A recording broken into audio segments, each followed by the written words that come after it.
Alternating current ही होता है।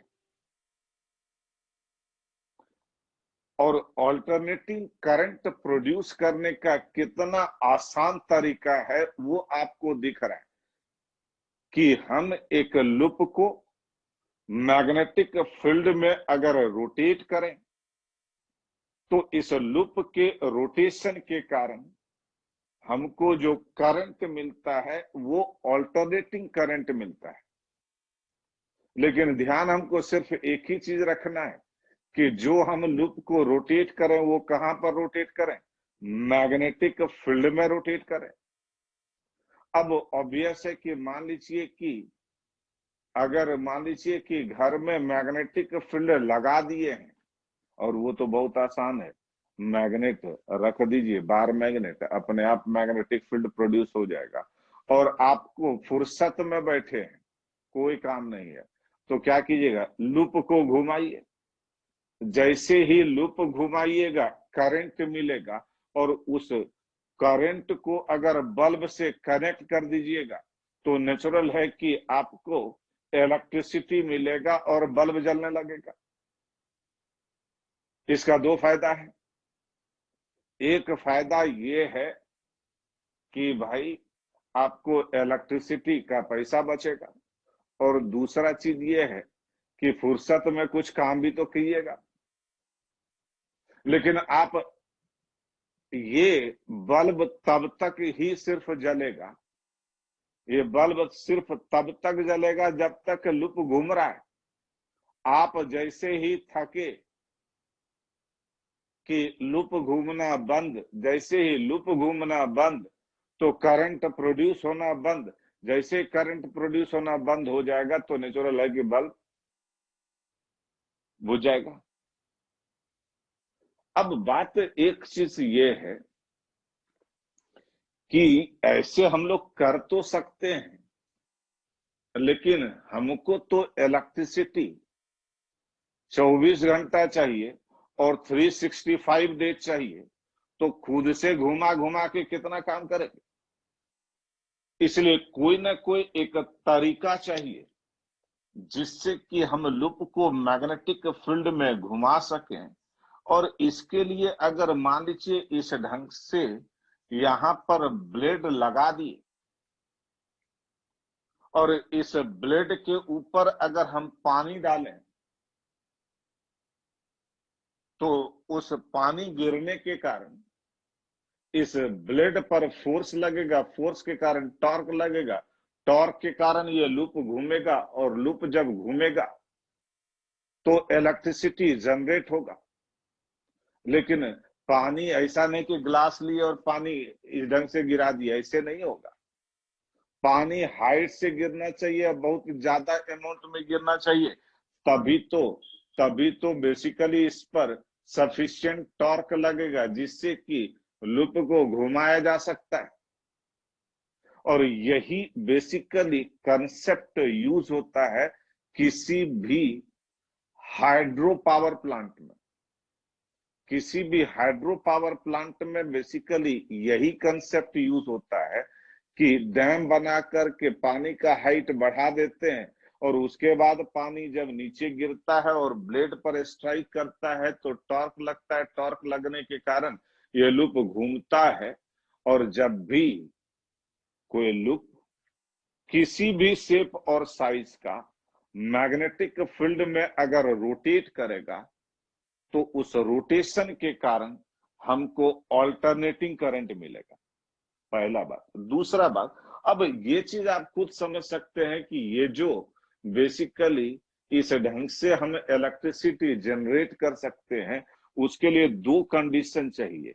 एक तो भाई पानी सफिशिएंट होना चाहिए, दूसरा चीज है कि वहां पर डैम होना चाहिए। डैम तो आप एक ही जगह कीजिएगा, अदर हिली रीजन होना चाहिए जिससे कि वाटर कलेक्ट हो सके। ये हर जगह पर पॉसिबल नहीं है, और हमेशा इतना वाटर अवेलेबल हो ये भी कोई जरूरी नहीं है। इसलिए एक दूसरा काम करते हैं कि इस पर हम स्टीम स्ट्राइक कराते हैं।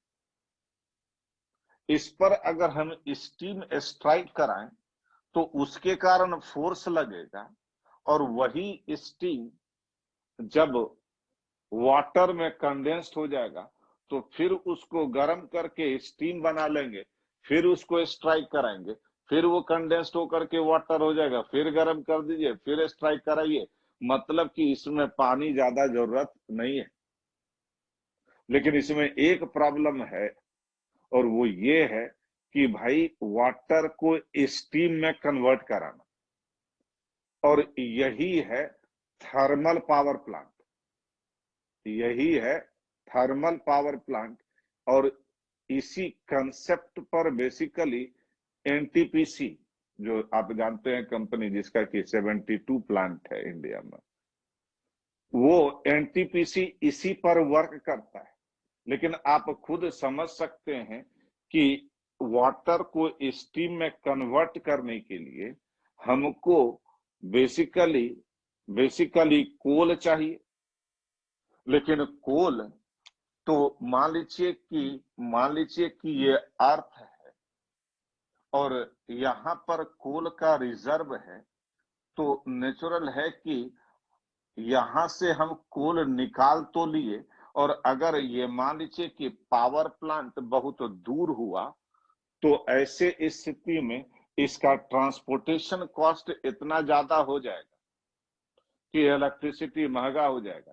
इसीलिए हम क्या करेंगे कि यहीं पर बेसिकली पावर प्लांट लगा देते हैं, कोल निकलता है और उसको हम इस पावर प्लांट में यूज कर सकते हैं, जिससे कि ट्रांसपोर्टेशन कॉस्ट। लेकिन एक चीज और ध्यान देने वाली बात है कि मान लीजिए कि यहाँ पर जो भी कोल का रिजर्व था, उससे 5 साल प्लांट चला, 10 साल प्लांट चला, 15 साल प्लांट चला, और कोल का रिजर्व यहाँ का खत्म हो गया, तो अब प्लांट को क्या बोलिएगा, अब चलो दूसरी जगह देखते हैं। अरे प्लांट तो वहीं रहेगा। दूसरा एक और प्रॉब्लम है इसमें, और वो ये है कि कोल का जो कैलोरीफिक वैल्यू है वो बहुत कम है। कोल का जो कैलोरीफिक वैल्यू है वो बहुत कम है। इसलिए कोल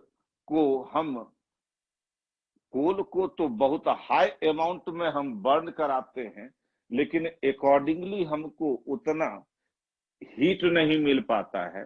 इसलिए हम एक तीसरा काम करते हैं, और वो काम ये करते हैं कि मान लीजिए कि ये ये एक चेंबर है, और इसमें मान लीजिए कि ये पानी भरा हुआ है, और अगर हम इस चेंबर में बॉम्ब ब्लास्ट कराएं,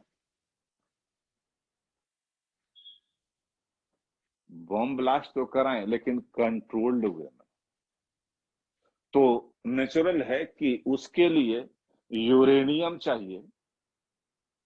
और अगर कंट्रोल्ड वे में हम यूरेनियम 235 को यूज करके यहाँ पर हीट जनरेट करें, तो नेचुरल है कि यहाँ से स्टीम निकलेगा, और इसको हम यूज करके फिर वाटर को इस ढंग से इन कर सकते हैं। और अगर ये कंट्रोल्ड वे में हम ये यूरेनियम को यूज करते रहें, तो नेचुरल है कि बहुत कम अमाउंट ऑफ यूरेनियम में हमको ढेर सारा हीट मिलेगा।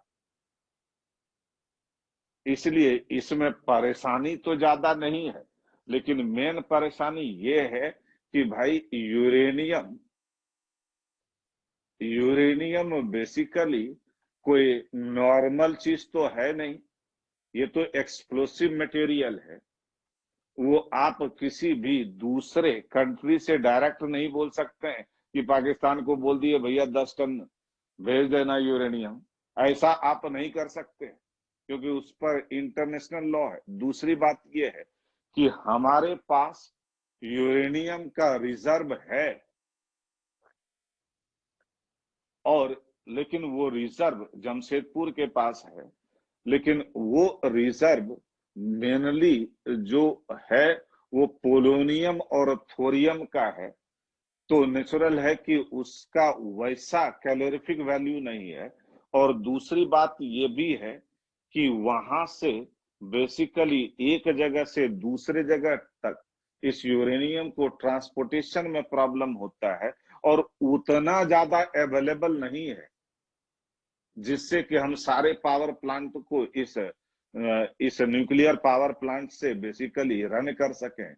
इसके लिए हम लोग आज से 20 साल पहले, 20 साल 15 साल पहले इंटरनेशनल कम्युनिटी के साथ एक एग्रीमेंट किए थे, जिसको न्यूक्लियर एग्रीमेंट बोलते हैं, इसको 123 एग्रीमेंट भी बोलते हैं। और उसके थ्रू जो भी डिफरेंट कंट्रीज है, पर्टिकुलरली ऑस्ट्रेलिया और साउथ अफ्रीका, उससे हम यूरेनियम को लाते हैं और साथ साथ में अमेरिका एंड अदर कंपनीज से जो टेक्नोलॉजी है उसको भी लाते हैं और उससे हम डिफरेंट जगह पर पावर प्लांट को एस्टेब्लिश कर सकते हैं और उससे बेसिकली इलेक्ट्रिसिटी सप्लाई कर सकते हैं। Minimum minimum basically minimum problem हो और हमेशा कह सकते हैं कि 24 आवर 365 डेज हमको इलेक्ट्रिसिटी मिलता रहे। और ये यूरेनियम का जो ये पावर प्लांट, ये जो माइंस है, बेसिकली हम वहां पर ऑलरेडी काम कर चुके हैं कुछ दिन, मतलब ट्रेनिंग पर्पज से, क्योंकि हम खुद माइनिंग इंजीनियर है, आप लोग को पता नहीं होगा, आईआईटी धनबाद से। तो माइंस का बेहतर आइडिया है। इसीलिए क्या क्या अब ऐसे भी हो सकता है, ऐसा भी हो सकता है कि मान लीजिए कि कहीं पर आपको यूरेनियम का माइंस मिल जाए, लेकिन आप वहां से निकाल नहीं सकते हैं, क्योंकि एक तो रेसिडेंशियल है, दूसरा है कि यूरेनियम चूंकि रेडियो एक्टिव एलिमेंट है, तो उससे उससे जो है पूरा एरिया जो भी है उसके रेडिएशन से अफेक्टेड होगा। इसलिए पब्लिक जो है ऑब्वियस है कि ये नहीं चाहेगा कि भाई यूरेनियम आप निकालिए और उसका पूरा लाइफ अफेक्टेड हो जाए। इसलिए यूरेनियम को लेकर के बहुत सारा प्रॉब्लम होता है। लेकिन ये तो अलग बात है। लेकिन एक बात क्लियर है कि जब भी हम किसी भी लूप को मैग्नेटिक फील्ड में रोटेट करते हैं, तो इस मैग्नेटिक फील्ड में रोटेट करने के कारण कैसे रोटेट करते हैं ये आपका प्रॉब्लम है। लेकिन किसी भी ढंग से अगर लूप को मैग्नेटिक फील्ड में आप रोटेट कीजिएगा तो इंड्यूस्ड करंट मिलेगा, और वो जो इंड्यूस्ड करंट है उसका मैग्नीट्यूड और डायरेक्शन दोनों समय के साथ बदलता है। इसलिए हम ऐसे करंट को ऑल्टरनेटिंग करंट कहते हैं, और इसी ऑल्टरनेटिंग करंट को हम घर में यूज करते हैं। और इसी ऑल्टरनेटिंग करंट को हम लोग डिटेल में पढ़ेंगे एसी में, एक अलग से चैप्टर है ऑल्टरनेटिंग करंट। लेकिन उसका बेसिक यही है, ये चीज हम वहां पर बताने नहीं जाएंगे। क्लियर है? ओके, नोट कर लीजिए।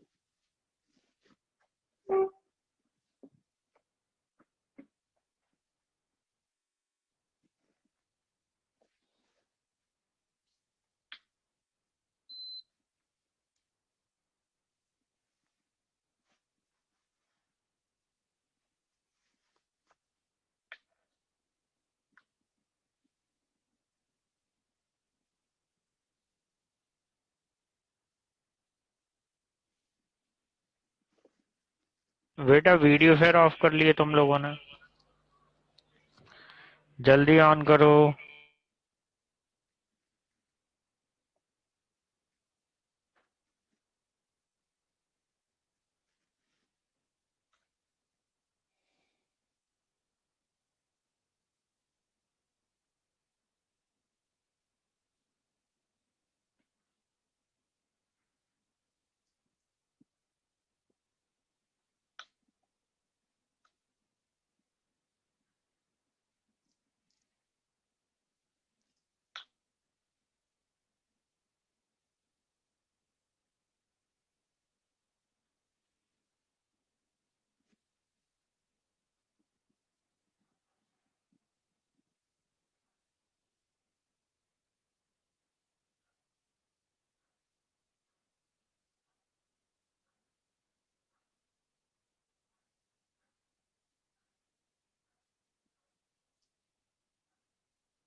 जल्दी से नोट कर लीजिए, और तो कुछ है नहीं इसमें ज्यादा।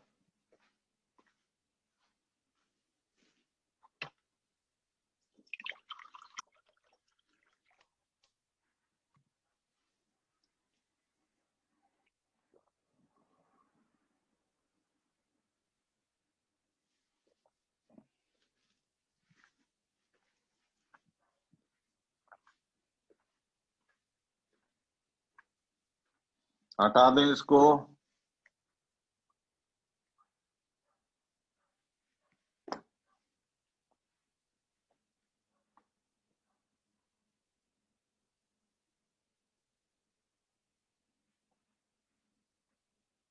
हो गया ना?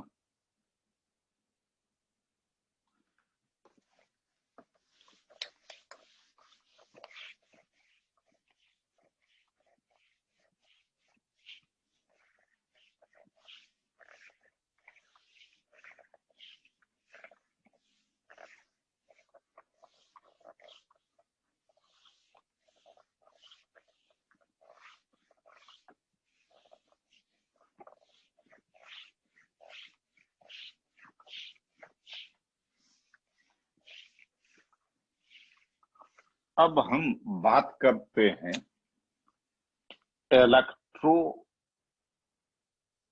Electro magnetic damping.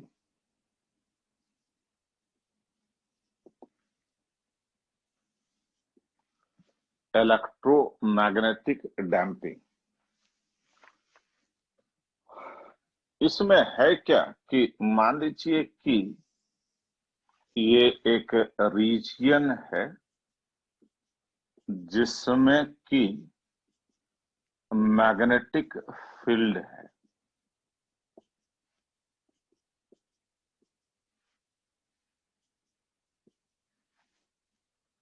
और यहां पर एक प्लेट है, एक मेटेलिक प्लेट है। इस ढंग से ये मेटेलिक प्लेट है।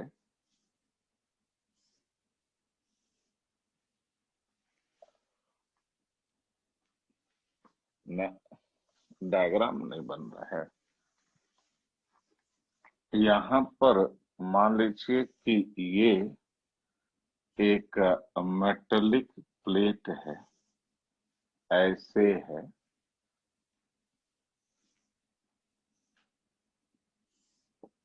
और ये प्लेट यहां पर घूम रहा है। इस ओ के अबाउट ये मेटेलिक प्लेट रोटेट कर रहा है। तो एक चीज देख के ही पता चल रहा है कि जब ये मैग्नेटिक, ये जो प्लेट है ये इस ढंग से रोटेट करेगा, तो शुरुआत में इस प्लेट का पूरा एरिया मैग्नेटिक फील्ड से बाहर है। इस प्लेट का पूरा एरिया मैग्नेटिक फील्ड से बाहर है। उसके बाद इस प्लेट का कुछ एरिया मैग्नेटिक फील्ड में आएगा, और जैसे जैसे घूमता जाएगा तो area of this metallic plate inside magnetic field बढ़ता जाएगा। Area of plate inside magnetic field जैसे ही बढ़ने लगेगा,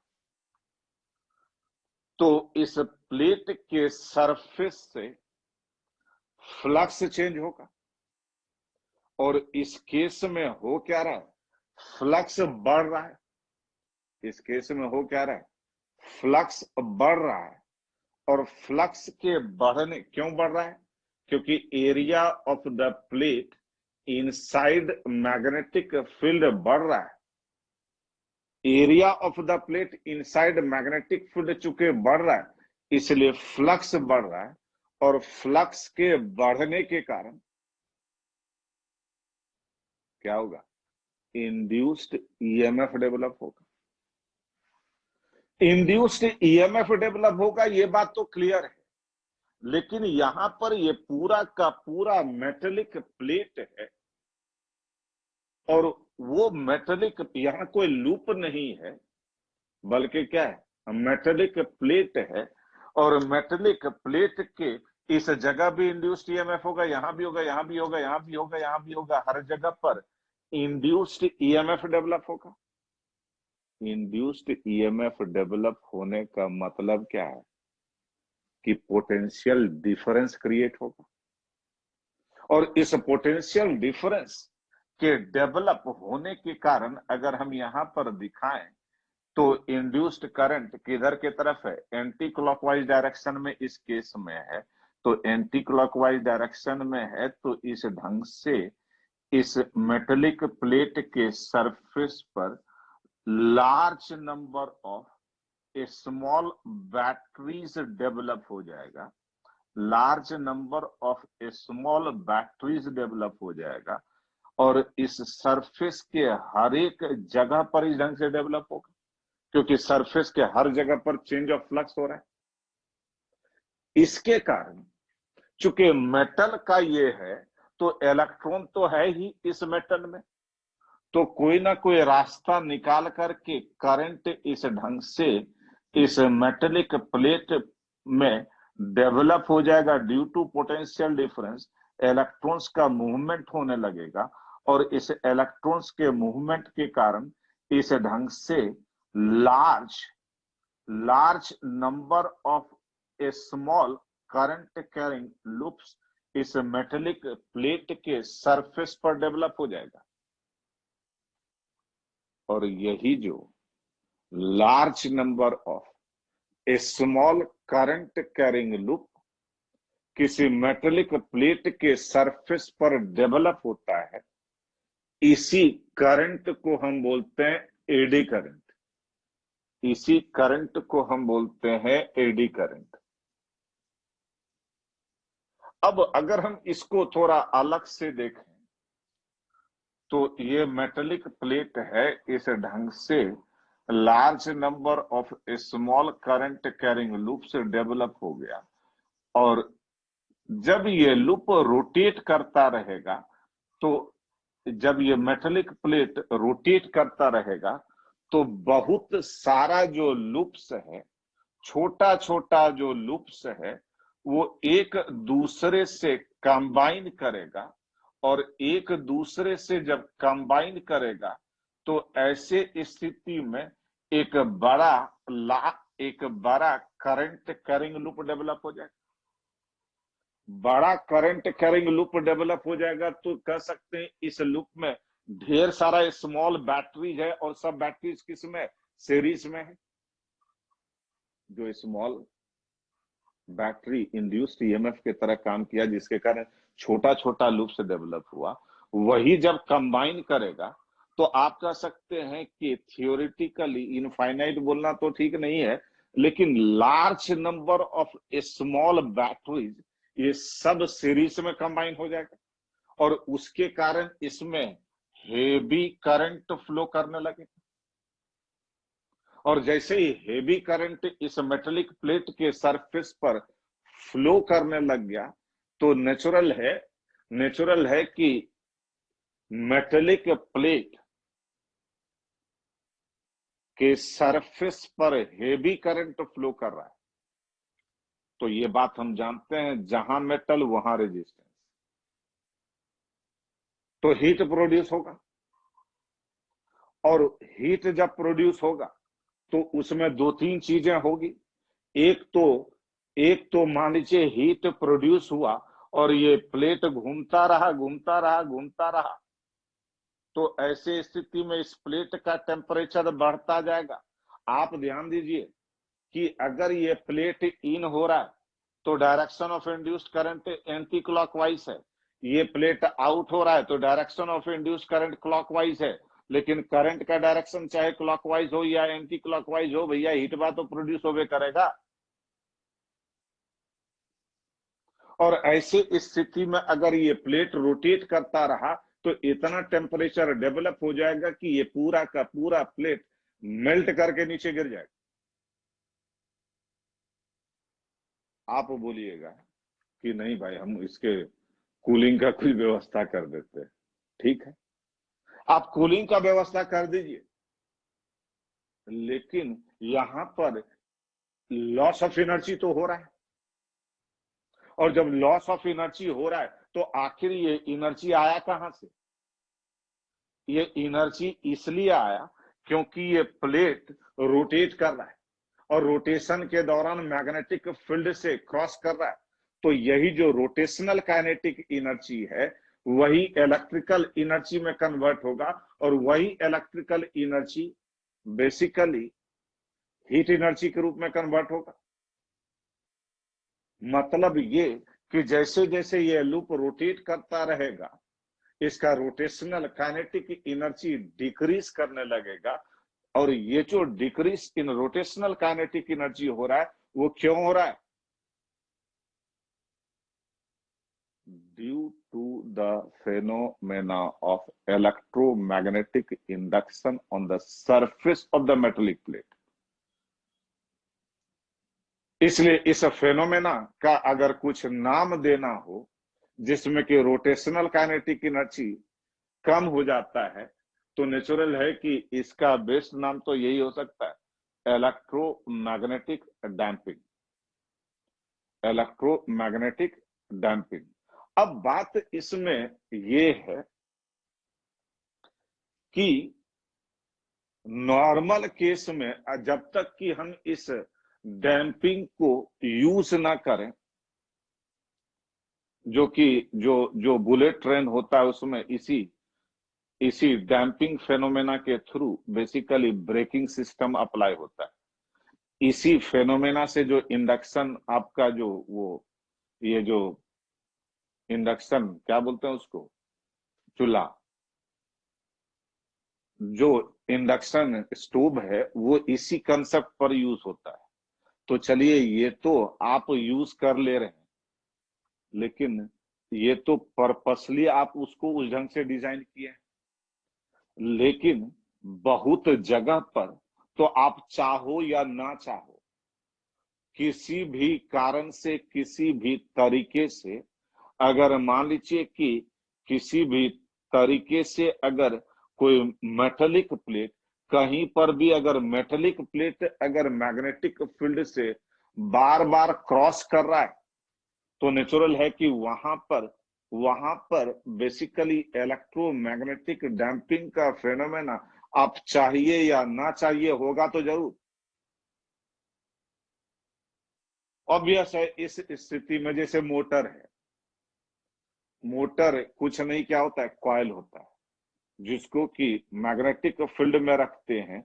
मैग्नेटिक फील्ड में रखते हैं तो नेचुरल है कि वो कॉइल पर टॉर्क लगता है, टॉर्क लगने के कारण वो घूमता है, और वो घूमता है, साथ साथ में उसके कूलिंग के लिए हम उसमें बेसिकली ब्लेड्स पीछे के तरफ लगाए रहते हैं, पर्पस कूलिंग के लिए। लेकिन वहां पर उस रीजन में मैग्नेटिक फील्ड तो है, तो नेचुरल है कि उसमें चेंज ऑफ फ्लक्स होगा ब्लेड में, और चेंज ऑफ फ्लक्स जब होगा तो नेचुरल है कि वहां पर अगेन ये इलेक्ट्रोमैग्नेटिक डैम्पिंग का फेनोमेना होगा। तो इलेक्ट्रोमैग्नेटिक डैम्पिंग को हम खत्म तो नहीं कर सकते, लेकिन कम जरूर कर सकते हैं, मिनिमाइज जरूर कर सकते हैं। और मिनिमाइज करने का दो तरीका सीधा सीधा दिख रहा है कि भैया अगर हम इस मेटेलिक प्लेट के सरफेस पर, इस मेटेलिक प्लेट के सरफेस पर अगर हम मान लो इंसुलेटिंग मटेरियल का कोटिंग चढ़ा दें, तो उस कंडीशन में एवेबिलिटी ऑफ फ्री इलेक्ट्रॉन्स मिलेगा नहीं। एवेबिलिटी ऑफ फ्री इलेक्ट्रॉन्स मिलेगा नहीं क्योंकि कोटिंग किसका है, इंसुलेटिंग मटेरियल का। तो नेचुरल है कि ईडी करंट डेवलप नहीं होगा और इलेक्ट्रोमैग्नेटिक डैम्पिंग का फेनोमेना नहीं होगा। एक दूसरा और चीज है कि भाई ये इलेक्ट्रोमैग्नेटिक डैम्पिंग प्रॉब्लमेटिक कब होता है, जब हेवी हीट प्रोड्यूस होने लगे। हेवी हीट कब प्रोड्यूस होगा, जब हेवी करंट फ्लो होगा। हेवी करंट कब फ्लो करेगा, जब छोटा छोटा लूप्स कंबाइन करके बड़े लूप का फॉर्मेशन करें। इसके लिए अगर हम ये काम करें कि प्लेट में इस ढंग से अगर मान लीजिए कि स्लॉट्स को कट कर दें, तो अगर हम इस ढंग से प्लेट के सरफेस में अगर इस ढंग से स्लॉट्स कट कर दें, तो आप खुद समझ सकते हैं कि एडी करंट डेवलप होगा, लेकिन वो कंबाइन करके बड़ा लूप का फॉर्मेशन नहीं करेगा, हेवी करंट फ्लो नहीं करेगा। तो नेचुरल है कि डैम्पिंग कम से कम होगा, मिनिमम होगा। इसी ढंग से मान लीजिए कि हम कहते हैं कि ये एक डिस्क है, ये डिस्क है और ये डिस्क मेटल का ही है, मेटेलिक डिस्क है। और अगर मान लीजिए यहां पर हम इस बार डिस्क को स्टेशनरी ही रखते हैं, लेकिन ये डिस्क इस एक्सिस के अबाउट घूम सकता है, तो नेचुरल है कि यहां पर आप देखिए मैग्नेटिक फील्ड ऐसे है, यहां पर तो मैग्नेटिक फील्ड है, लेकिन अगर हम इस मैग्नेट को घुमाएं तो इस एरिया में मैग्नेटिक फील्ड नहीं था। जैसे जैसे घूमेगा वैसे वैसे वैसे वैसे बेसिकली आप कह सकते हैं इस एरिया में फ्लक्स बढ़ेगा। फ्लक्स बढ़ने के कारण पहले मैग्नेटिक फील्ड यहां पर था, फिर इसमें आया तो फ्लक्स क्या हो रहा है, बढ़ रहा है। फ्लक्स के बढ़ने के कारण क्या होगा, इंड्यूस्ड ईएमएफ डेवलप होगा on the surface of the plate, और उसके कारण क्या होगा, हाँ, इंड्यूस्ड करंट डेवलप होगा।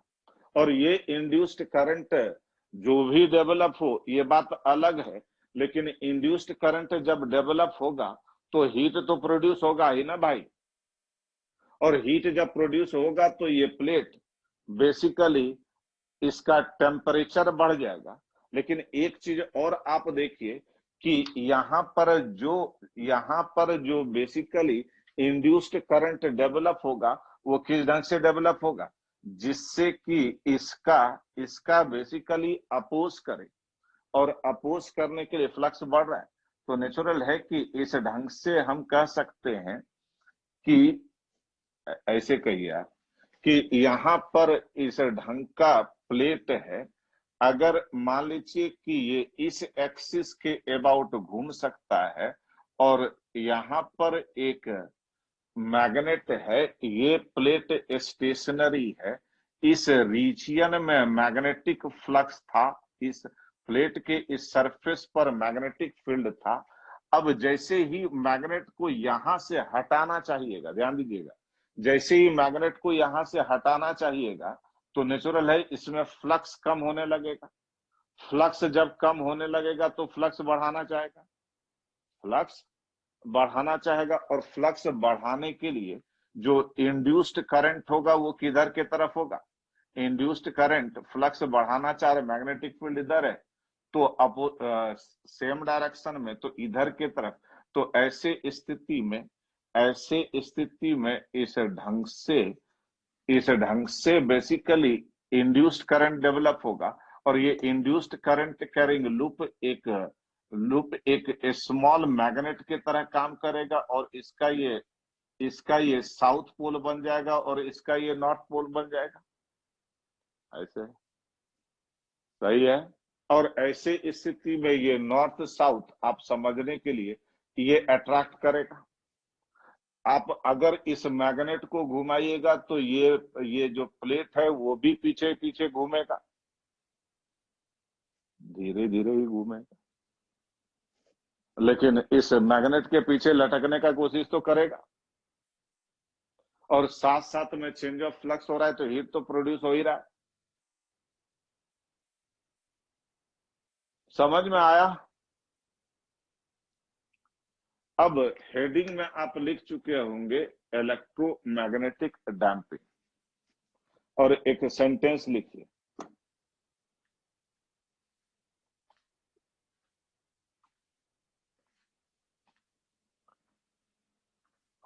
लिखिए consider a metallic plate, consider a metallic plate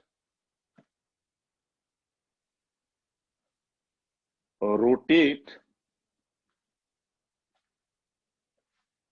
about its axis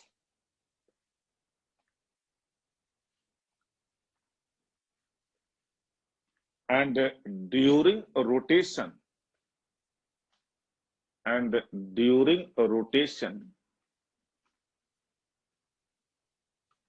it crosses a uniform magnetic field. During rotation it crosses a uniform magnetic field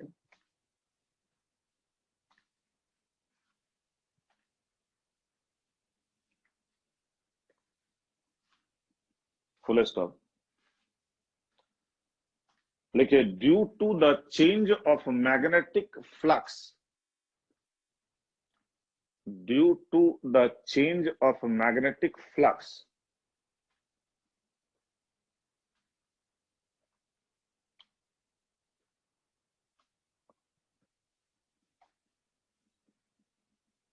the EMF is developed.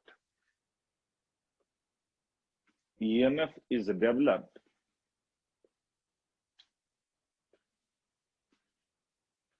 on the surface of the plate. On the surface of the plate. Full stop. एक sentence और लिखिए.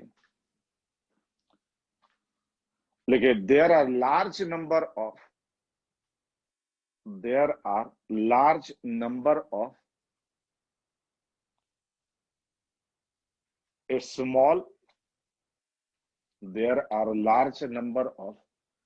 a small current carrying loops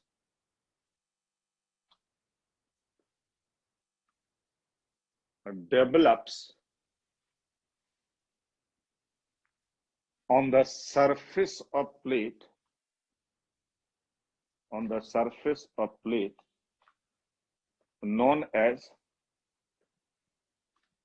known as eddy current.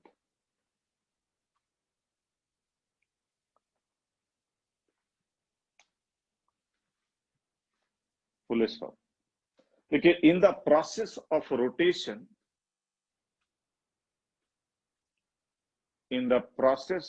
large number of current carrying loops develop on the surface of the plate. इसके बाद क्या कहा है? In the process of rotation,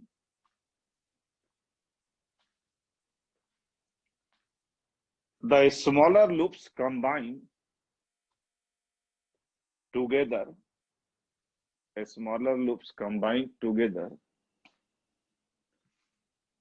And heavy current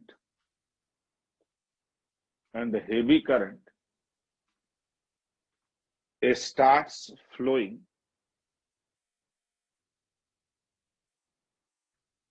on the surface of the plate.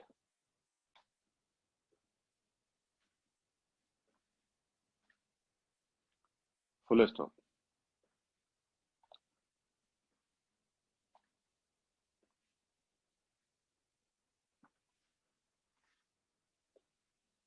लेकिन the rotational kinetic energy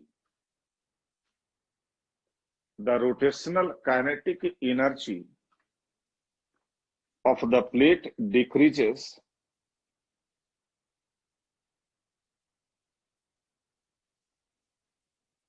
and it get converted into electrical energy and finally into heat.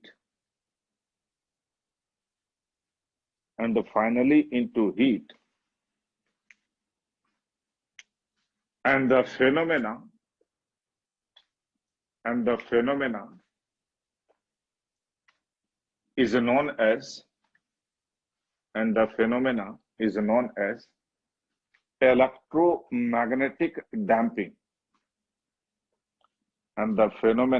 is known as electromagnetic damping.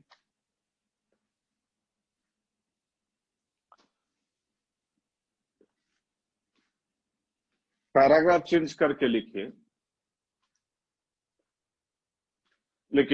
To minimize the effect of damping to minimize the effect of damping,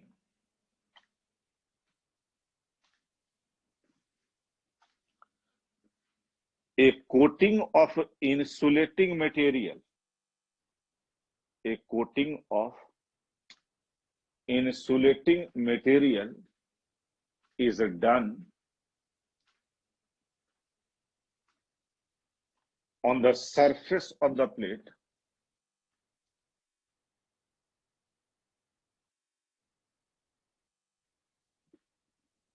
full stop. एक sentence और लिख लीजिए, देखिए the slots are also cut, the slots are also cut on the surface of the plate so that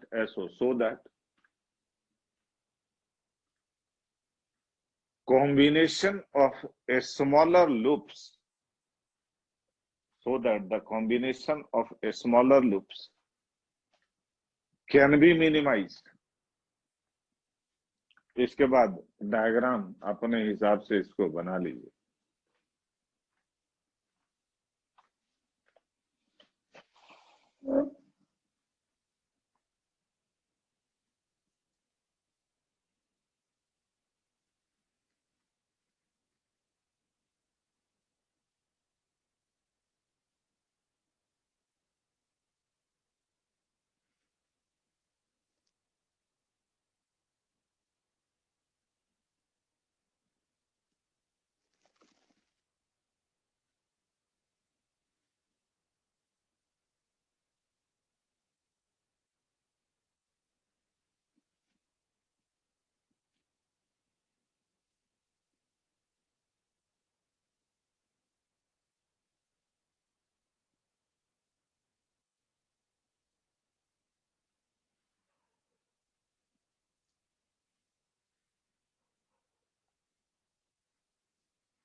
अब हम बात करते हैं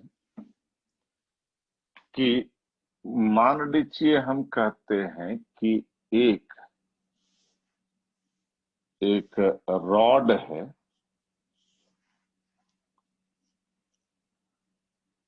एक मेटेलिक रॉड है, इसका नाम ये PQ कह दीजिए, और इसके लेंथ को हम L कह देते हैं।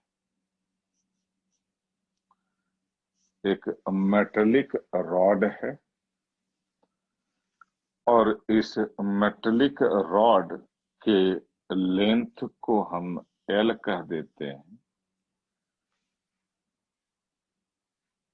और इस मेटेलिक रॉड को हम एक मैग्नेटिक फील्ड में, इस मेटेलिक रॉड को मैग्नेटिक फील्ड में मूव कराते हैं, कुछ वेलोसिटी मान लीजिए v से। एक मेटेलिक रॉड है, और मेटल के विषय में हम जानते हैं, पहले भी बात हुआ है, कि जब भी किसी मेटेलिक क्रिस्टल का फॉर्मेशन होता है तो उस कंडीशन में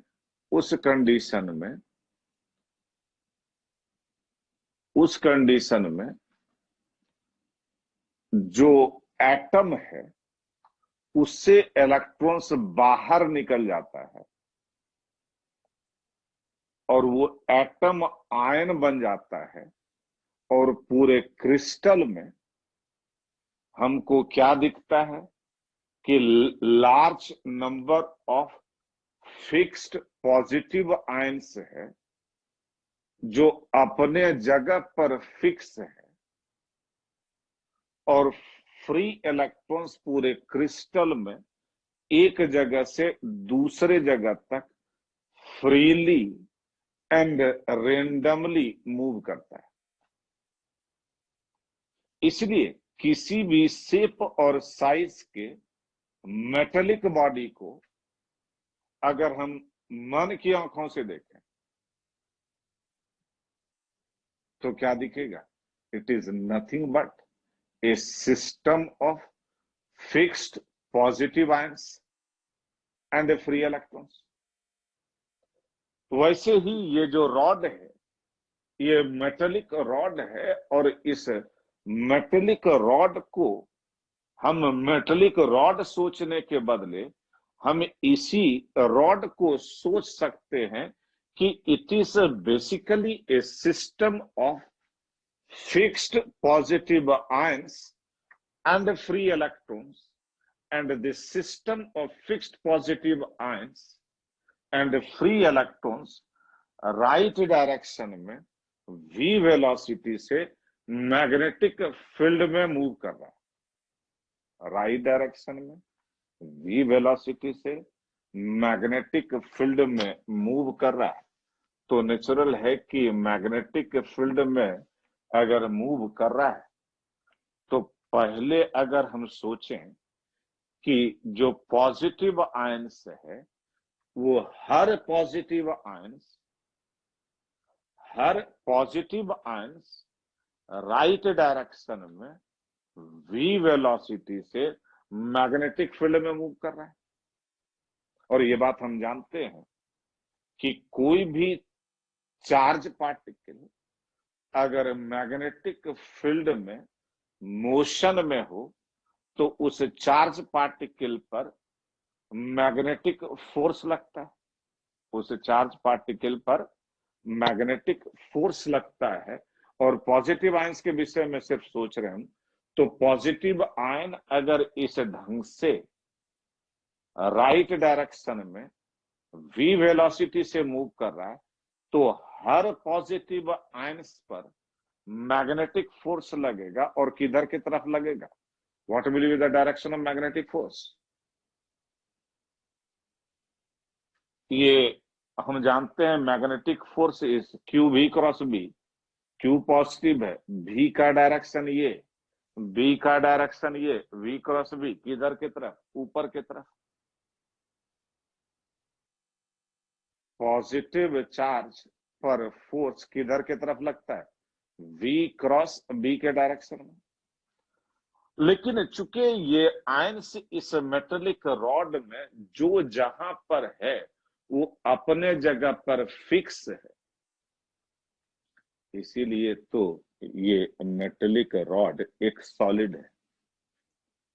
अपने जगह पर ये आयंस फिक्स है, तो मैग्नेटिक फोर्स के लगने के कारण उस आयंस के पोजीशन में कोई चेंज नहीं आया। लेकिन अब अगर हम सोचें कि जो इस रॉड के अंदर फ्री इलेक्ट्रॉन्स है, वो फ्री इलेक्ट्रॉन्स, ये सारे के सारे फ्री इलेक्ट्रॉन्स मतलब negative charge particle magnetic field में राइट डायरेक्शन में v वेलोसिटी से मूव कर रहा है। इसलिए जो इलेक्ट्रॉन्स जहां पर है उस हर एक इलेक्ट्रॉन पर मैग्नेटिक फोर्स किधर की तरफ लगेगा, ऑब्वियस है, डाउनवर्ड डायरेक्शन में। अब जो इलेक्ट्रॉन्स जहां पर है उन सब पर जब मैग्नेटिक फोर्स डाउनवर्ड डायरेक्शन में लगेगा, तो जो इलेक्ट्रॉन्स जहां पर है वो सारे electrons towards point Q shift होना चाहेगा और होगा भी।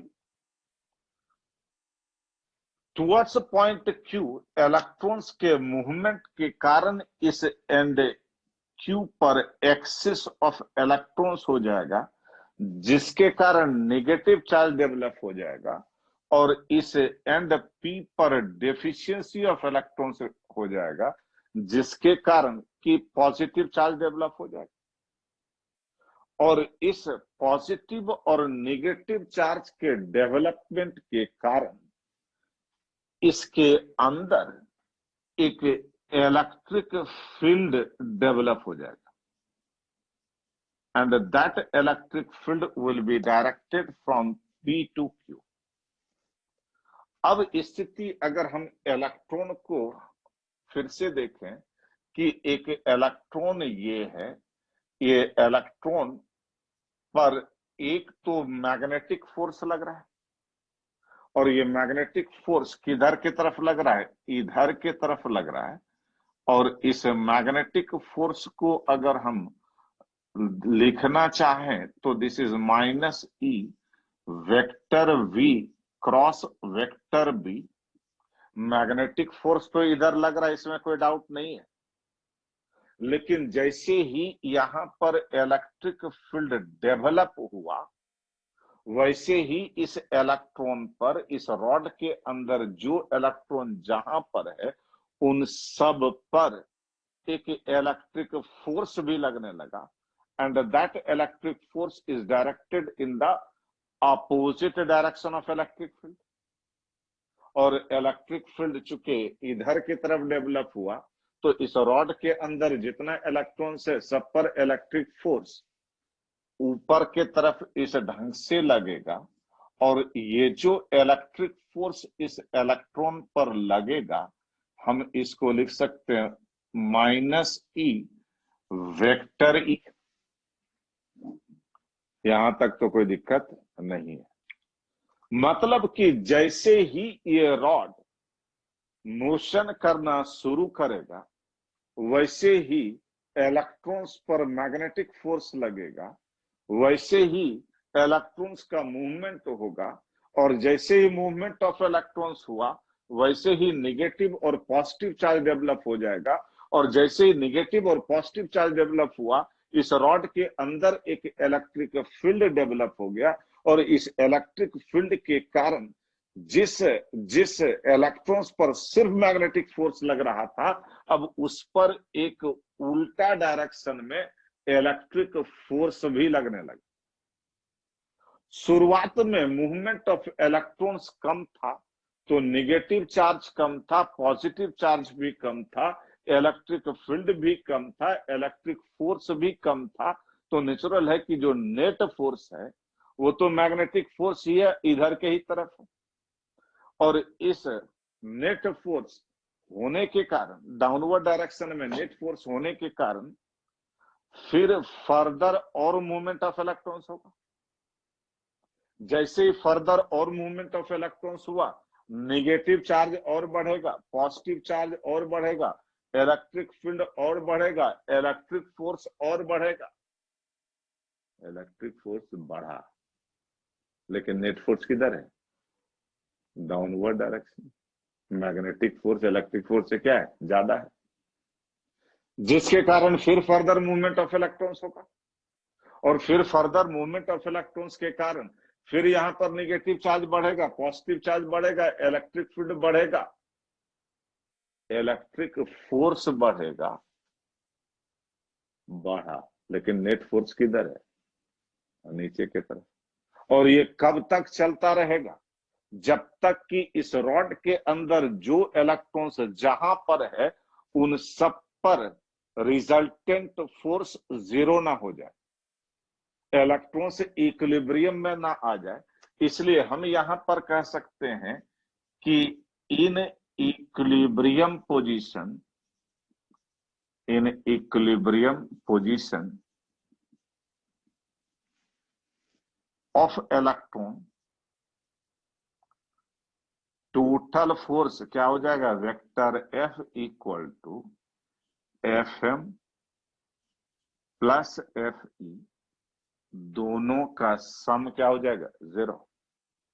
और इसी को हम लिख सकते हैं FM क्या है? Minus E vector V cross vector B, और इलेक्ट्रिक फोर्स है minus E capital E vector is equal to 0। और यहां पर लिख सकते हैं vector E equal to negative of vector V cross vector B। और अगर यहां पर V और B हम क्या देख रहे हैं? V और B क्या है? परपेंडिकुलर है।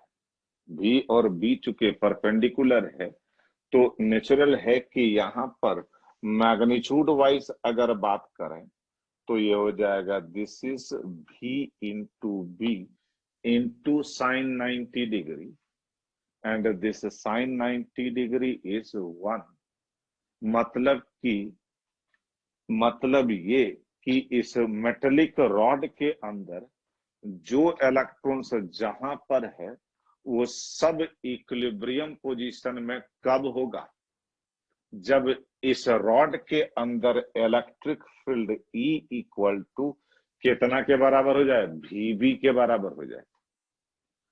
अब ये बात भी आप जानते हैं कि ये इलेक्ट्रिक फील्ड यूनिफॉर्म है, तो नेचुरल है कि इस स्थिति में इसके अक्रॉस अगर हम पोटेंशियल डिफरेंस की बात करें, लेंथ हमको पता है, तो इसी पोटेंशियल डिफरेंस को हम लिख सकते हैं E divided by L and this is VB, और इसी को कह सकते हैं E equal to VB into L। मतलब क्या हुआ? मतलब ये हुआ कि जब हम किसी मेटेलिक रॉड को, ये बात ध्यान रखिएगा, जब हम किसी मेटेलिक रॉड को मैग्नेटिक फील्ड में मूव कराते हैं तो ये moving rod in the magnetic field behaves as a battery. Magnetic field में जब हम इस रॉड को इस ढंग से मूव कराते हैं, then this moving rod in the magnetic field behaves as a battery, और इस बैटरी